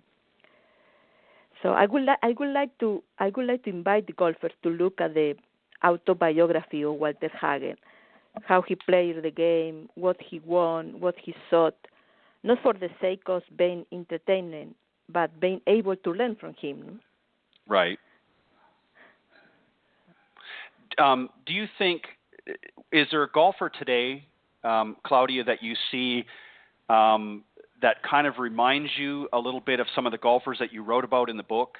Is there a golfer that's out there today in modern days that when you see them, it kind of reminds you a little bit of some of the information that you read on some of the golfers that you've written about in your book, that kind of mimics a little bit, do you think? No, at this moment, but it was Severiano Ballesteros was pretty much like Walter Hagen. Right. Yeah. I think. I would agree with that. I think Sevi Ballesteros was very closely mimicked a lot of the legends of the game. Why did you particularly? What was it about those legends, like not just the specific players, but that time period? Specifically, why did you decide to write about those specific players as opposed to maybe more modern day players? What was the interest, do you think, in writing that about them as opposed to some of the golfers today? So I think that actually I am planning to keep writing about the golfers that came after Walter Hagen, like the American Triumvirate of Ben Hogan, Sam Snead, and Byron Nelson. I like to make a comparison of their ideas with the ideas of Walter Hagen, or the ideas of Bobby Jones, who was another who was a contemporaneous of Walter Hagen. So as I say before, I don't think that there is too much difference between the way that they play the game. All the champions have common characteristics that it didn't change. I see that what changed basically is the mental attitude. Right. Yeah, I don't want to criticize, but I mean, even the things that modern golfers sometimes got into troubles and right. they cannot figure out how to get out. And that is not something. That is not something that this greatest champion would have done, even when they had the disasters too. But the mental attitude toward the game, I think that is the biggest difference between one generation and the other. No? Do you think that the players of that time, like Sam Snead and Walter Hagen and Harry Vardon and those, compared to today's golfers, do you think that today's golfers there's more emotion involved in their play? Like, in other words, the players of that time frame that you wrote about in the book, do you think that they were less emotional in their play? In other words, things sort of rolled off their shoulders. They didn't get as upset. Things didn't bother them as much when they were out in the golf course than some of the players today. Is that kind of what you were talking about? They have a very different attitude, and I think that is partly because they were able to play all kind of. They were able to use their creativity when they were in trouble. So today, the game is more mechanical, and right. And sometimes when they are not able to get the ball into trouble immediately, it is kind that they gave up with all the traumatic situation that happened after that. No? Mm. Yes. So. Yeah, I agree, and we've talked about this on the show before many times that even with some of the amateur golfers out there, they're more focused on having the perfect golf swing. And if you look at some of the players that you've written about in the book, if you look at their golf swing compared to some of the modern players, it looks, there's certainly key elements, of course, that have to be there, but they are very different in their look. The players like Sam Snead and Walter Hagen and Harry Vardon and Grantland Rice, their swings seem to be very smooth and effortless, where now it's almost like you see the players are very almost robotic in their golf swings. Do you see that as well when you were doing the research? Yeah. Yeah, I think so. Yes. Yeah, I think that modern golfers could learn a very practical way to play the game. So I think that the foundation for good golf, the basis from which we want to begin practices the game. Walter Hagen used to say that was the putting. So I think that they invited us to look at the obstacles that prevent golfers from improving the game. So I think that together the various entries that I gathered make a series of teachings. So, and stories, if you like. When I was selecting these stories, I had only one principle in mind. So, keep it simple. Right. Keep it simple, and stay aggressive. Rory McIlroy will say today. Yeah. Yeah, that's true. Yes, exactly. So. Yeah, I think it seemed, and I'm only going because obviously I wasn't born in the 20s, but when I look at footage, old films or what have you, or read articles about some of the players back then, they also had a lot more charisma, I think, too. I think some of the players of that era, they obviously didn't have endorsement deals and things like to the extent that they do now, but they just seemed to have there was an aura about them, and I think that's what has, to this day, why so many of them are still talked about with a fascination, is because it's almost kind of like, looking at Frank Sinatra, and Dean Martin and that sort of era, is there was a certain style and a class and just an aura about them that was very appealing. And, now when you see, and again, I'm not criticizing the players either. I mean, times are different, but when you look at the players today, everything just seems to be, it's more rehearsed, it's more polished. it doesn't seem to flow naturally. It's very unnatural. Excuse me. I don't know if you agree with that or not, but do you know what I'm saying? Yes, I understand. No, I think that the Roaring 20s, which have also been called the golden age of sport, was the most exciting creative period in the history of golf. I mean, and anyone who wanted to theorize, to have a theory about the swing, could do so and put his ideas to a gathering of players in the locker room.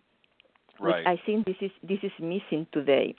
They didn't know how the swing should be done, and haven't yet become particularly entrenched in a particular method.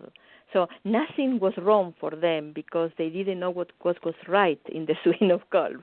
Right. So I mean, yeah, I think that the only idea that they did that could not be questioned was that grip the swing and swing the club. No, grip the swing. Sorry, grip the club and swing it all the way. So right. never. Harry Bardon used to say, never make a hit with a club head, swing it. Right. Swing the club head. So. Yeah, and that's what I meant when I said earlier that, when you look at players from that era, their golf swing was very fluid and effortless. I mean, they swung, and basically, as people have said over time, the golf ball basically got in the way of the club face. Whereas today, when you look at a lot of the players, I mean, don't get me wrong, the modern swing is very, very good. They're hitting the ball farther than that. Some of that, of course, is technology and equipment, but it's not. You don't see a lot of players, maybe like a Freddie Couples or an Ernie Els. Do you really see a lot of fluid motion? It's very, when you look at most of the players out on tour, their swings are very, I don't want to use the word organized, but they don't look free-flowing. It's very regimented almost, and robotic is the way. Nick Faldo comes to mind as well. Nick Faldo, of course, was a great ball striker, but by his own admission, he was very robotic in his golf swing compared to some of the older players that you mentioned in your book. Now, you said you're working on another book, sort of a follow-up, if you will, with some other players beside the ones you wrote in this book. Tell us again who those players are that in the book you're working on now. They are Ben Hogan, Stan Smith, and Byron Nelson. I am working to put their teachings together. I think that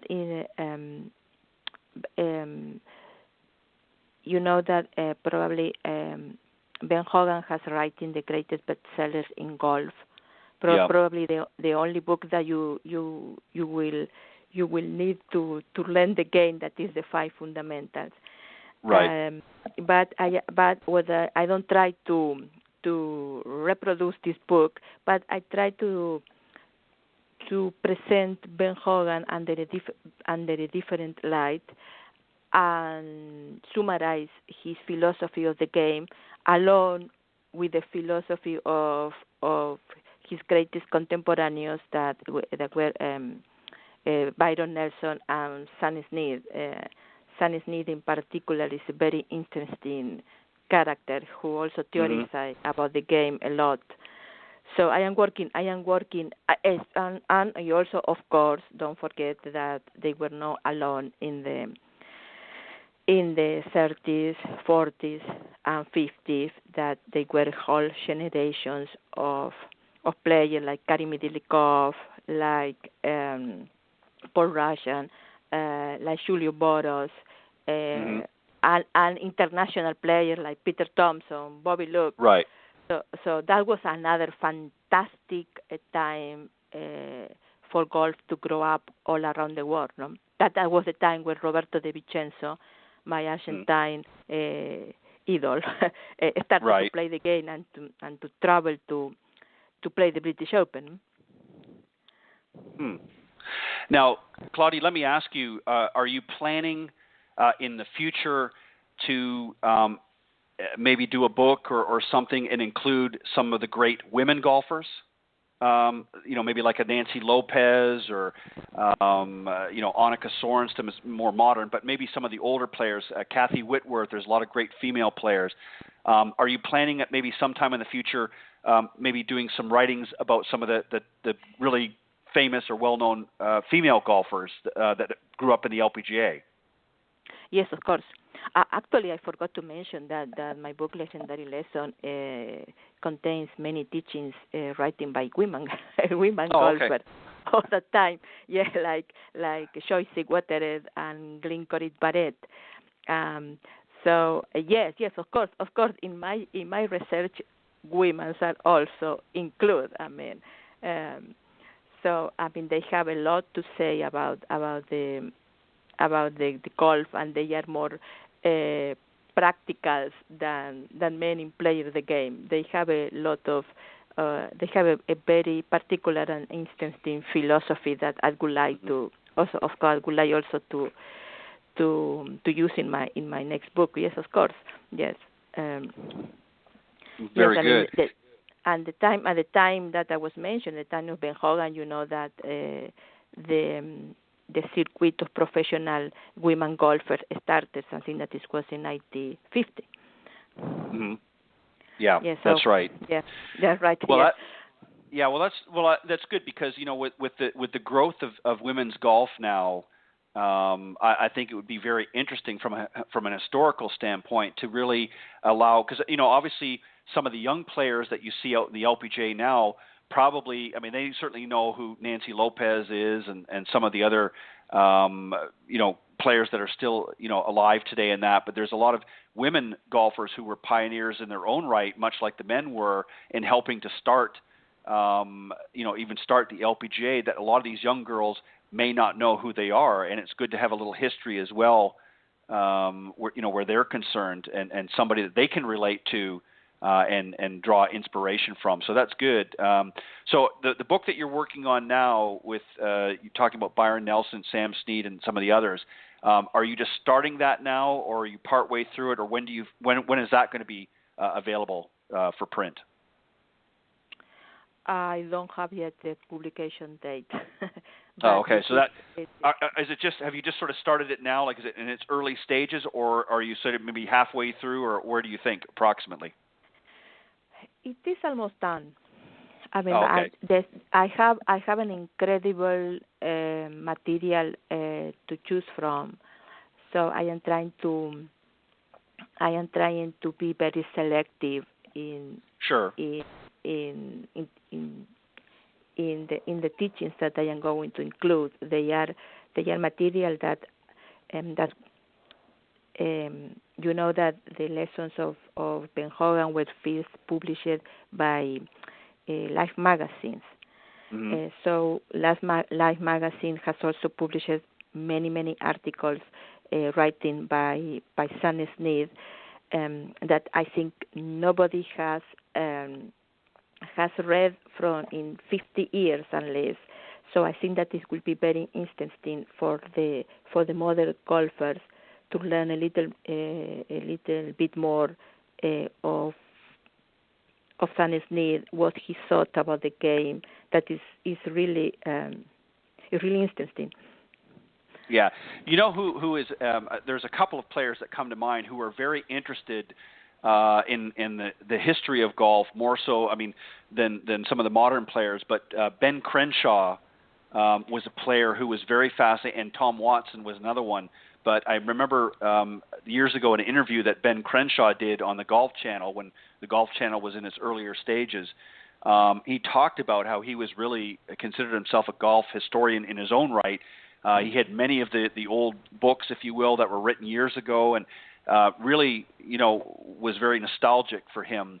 And he talked about that throughout his career, how it was important for him to not just get out and play on the tour and work on his game, but he wanted to sort of keep the history of golf alive. And so I like, the fact, Claudia, what you're doing in putting these books together is essentially you're keeping those memories of people that have come before the current players now, their stories, because they do have a lot of information that's valuable that some of the younger players today and future generations can draw from their experiences.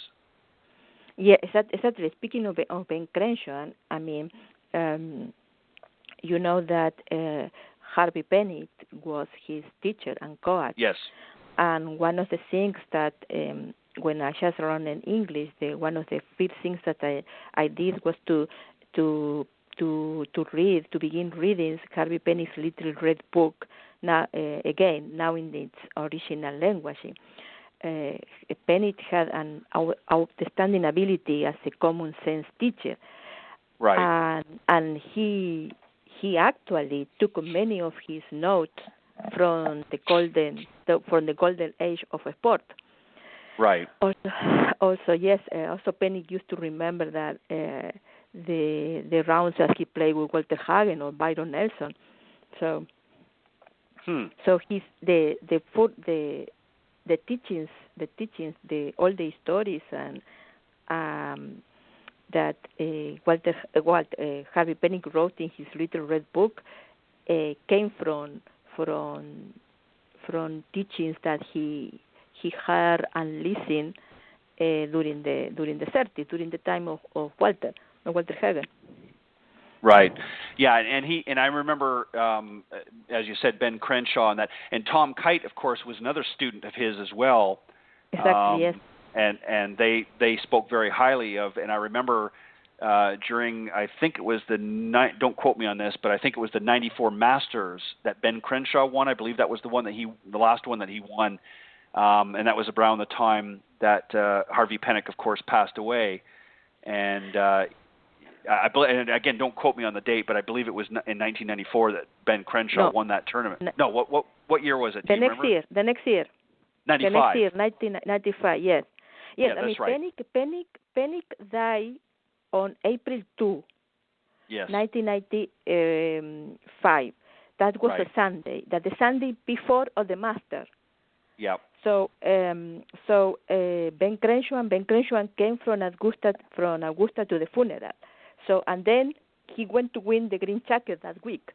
So that was an incredibly emotional story. Yeah, he was very very emotional. I remember that, and he like you said, he traveled back and forth. He went to the funeral, of course, and then he came on and went on to win the green jacket. But so let the listeners know. Let's get to the final part here. Where can the listeners get a copy of your book? Is it available in hardcover as well as is it available like in an ebook for somebody that has like on Amazon or something like that? Where can they like a Nook or something? Where is it available? Yes, it is available in hardcover and ebooks in Amazon. It is in Barnes and Nobles. I think that it is in every place where books are sold. Okay. Yes, but you can find this by going to Amazon instead. I mean, and also you can access to the website of Barnes and Noble. It is there too. So and another websites too. In other places that sell books online. It is available everywhere, right? Actually. Okay, perfect. And it's, of course, Legendary Lessons, and it's, as I said, it's featured some great, here's just a few of them, Walter Hagen, Bobby Jones, Harry Vardon, and Grantland Rice. And who are a couple of the ladies that you have in the book, just to mention them? Of course, Vivian Doran, Glenn Corit Barrett, and Choice Guterres. That Choice Guterres was according to Bobby Jones, the greatest golfer he ever saw play in the game. Oh wow! Well, that's a great compliment from Bobby Jones for sure. Even to this day, I believe Kathy Whitworth has still won more tournaments than any of the men on the PGA here in the United States. She still, I believe, holds the record of the most tournament wins, if I'm not mistaken.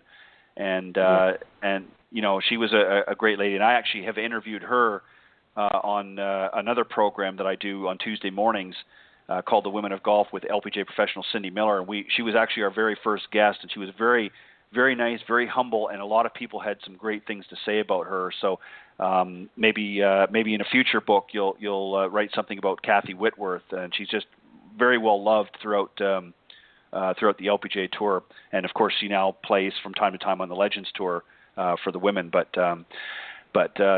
Well, Claudia, I want to thank you very, very much for coming on the show tonight and sharing some of the history of golf, and I know that the audience will enjoy it. And I appreciate you reaching out to me on social media and asking to come on and share this. And I hope that when your next book is ready, that you'll reach out again. I'd love to have you come back on and talk about that book, some of the other players that you're writing in your new book. It will be my pleasure. Well, I appreciate it again. And Claudia, good luck. And one final question I want to ask you. Do you play golf at all? No. No. You're just gonna write some great stories about golf and leave the golfing to some of the professionals. I don't blame you one bit. Claudia, thank you very much. It truly has been an honor to have you on the show tonight. And again, thank you for reaching out. And you let me know when the next book is ready, and I'll have you come back on again and talk a little bit about that book. Okay, thank you very much, very, very much. You're very, very welcome. Have a great evening, and I will talk to you soon. You too. Thank you. All right. Thank you, Claudia. Bye-bye. That was my very special guest, Claudia Mazzucco.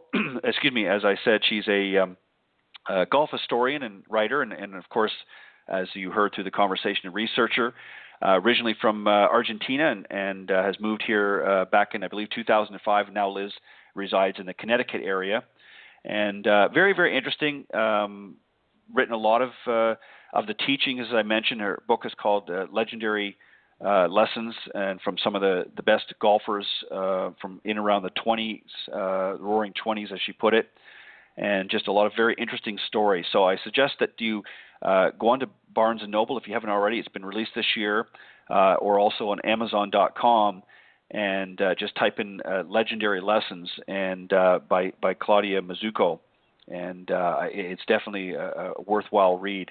And you'll get lots of very insightful information and some great stories. And it sounds like, obviously, it took her a while to put everything together, but it sounds like she put a lot of time and effort into doing this. So please reach out and get a copy of the book and make a great gift for somebody, maybe for Mother's Day or even Father's Day. It'd be a great book, a great gift idea for somebody, or a birthday.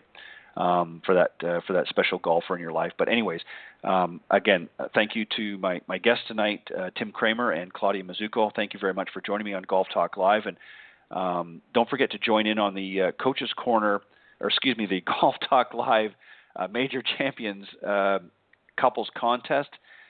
You can email golftalklivecontest@gmail.com who you think is going to win the upcoming majors that are left this year. The U.S. Open is going to be coming up here before you know it. The Open Championship, of course, formerly the British Open, and also the PGA Championship coming up a little bit later as well, towards the end of the summer. Submit your entry into the contest, who you think is going to win any one of those tournaments. You have until the Friday evening of each of those events to midnight Friday evening to submit for that particular tournament. But you can submit for all of them right now if you want, and email it to golftalklivecontest@gmail.com. And for every correct entry that you submit, you're allowed one per tournament. So I would suggest that you do them individually. That gives you 3 more chances. But for every correct one you get, that will be put into the hat. And as I said, my good buddy, Mr. Byron Casper, son of the late Billy Casper, legendary golfer, of course, he will be joining me the Thursday after the PGA Championship, and we'll draw the winning name couple from there. And you have a great opportunity to go to the San Diego area and stay at a couple of very fine bed and breakfast, and also play some great golf while you're there as well. So please enter the contest and spread the word around. Thank you, of course, to all of you, the listeners, faithfully for tuning in from all over the world, tuning into Golf Talk Live each week. As I mentioned, every time I do draw a great amount of pleasure and enjoyment of having a number of highly talented coaches and teaching professionals, authors like Claudia, and other entrepreneurs stop by, and it's really through their participation and guest appearances that have helped to make Golf Talk Live a first-class show. A special thank you to some of the sponsors and supporters of the program, Mr. Jonathan Laird from South Coast Golf Guide. Go to southcoastgolfguide.com and request your copy of the guide. Great publication, been out for over 20 years now.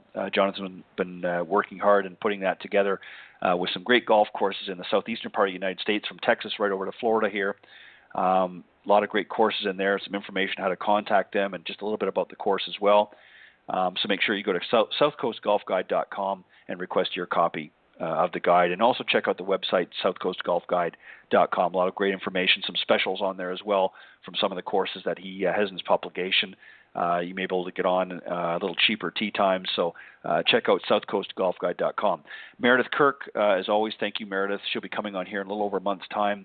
Meredith, of course, is a great teacher professional in the Myrtle Beach area, also involved with the Endless Golf Myrtle Beach magazine, and she was also the 2014 Mrs. South Carolina winner, and went on to also compete in the Mrs. USA pageant as well. Nikki and Tiffany Litherland, a great teacher professional, great professional, Nikki Litherland and his wife, Tiffany Litherland. Thank you very much for helping to spread the word about the program. Appreciate it always. And Mr. Bernie Pinder from Ontic Golf. He's the founder and owner of OnticGolf.com. Great line of customized putters. Make sure you go to OnticGolf.com and get your putter. It's certainly well worth the money, and it's customized to your specifications. So check out OnticGolf.com. Mr. Sean Kelly, owner of LinkedGolfers.com. Thank you for all of your continued support as well. That's LinkedGolfers.com is his website. And Mr. Peter Doyle, last but not least, my good buddy, Mr. Peter Doyle from Doyle Golf Solutions over in Ireland. Thank you for all of your continued support as well. Again, thank you guys for tuning in this Thursday evening. I hope you enjoyed the show. We'll be back next Thursday at 6 p.m. Central right here on Golf Talk Live. God bless and everybody, and have a great week.